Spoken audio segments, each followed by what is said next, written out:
Rose?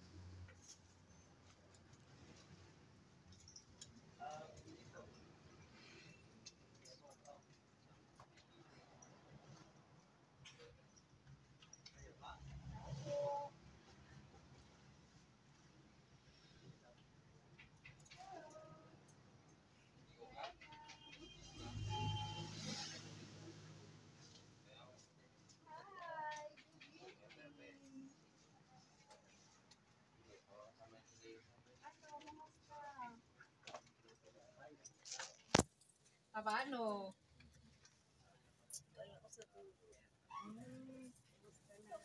Pasensya ka na dito sa aming bit-bit. Dala pa ka na.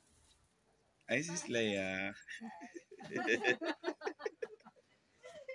Bidyohan mo Nagulat ako. ka, no? Bidyohan mo ako. Bidyohan mo. Para akong lumay. Matulog ka na. Baka po alas 10 na. Sabi ko, may ano kami dyan, may outing uli. Sabi ko, ano hanyalan. Suot na jelas mo. Hindi na. Sarap na.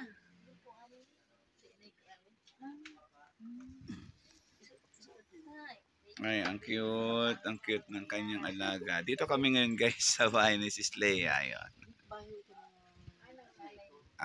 Bahay ng nanay niya. Katanungan lang sis Leia. Ano ang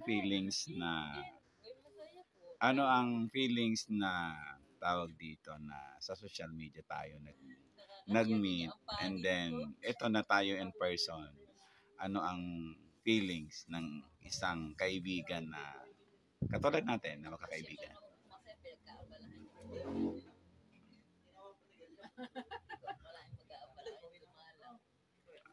So ayan guys, pinasyalan namin dito si Sis Leia, ayan si MBC saka si Miss Rose, ayan. Ayan. Kaya siguro naman nabigyan namin siya ng konting kasiyahan kahit papano. Yeah. Hindi lang magpapala. Hindi makatawa ng ayos. Masakit ang tumawa. Aba, hindi dumalo yung dalawa ko. Ba't nababae sa ospital?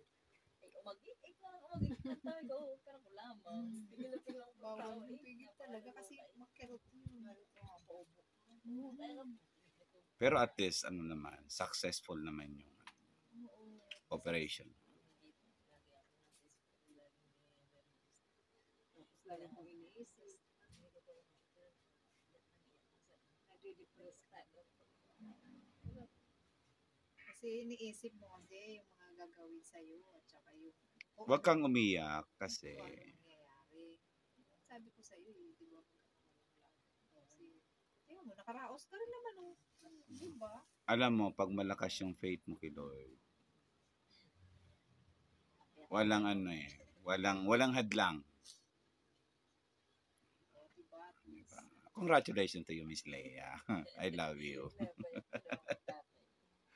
So hanggang dito na lamang guys ang aking konting kay Miss Leia. Yeah. Mamaya-maya din uuwi na rin kami kasi meron kaming obligasyon doon sa kabilang resort. Yeah.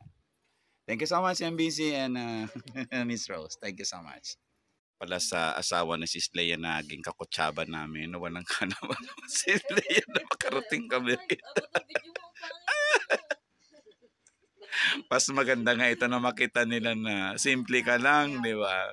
Nakakamiss kaya yung kanta mo. Yan. Thank you parang Rodela. Thank you. Thank you. Thank you sa pakikikutsaba sa amin. Thank you. Nakarating kami sa inyo.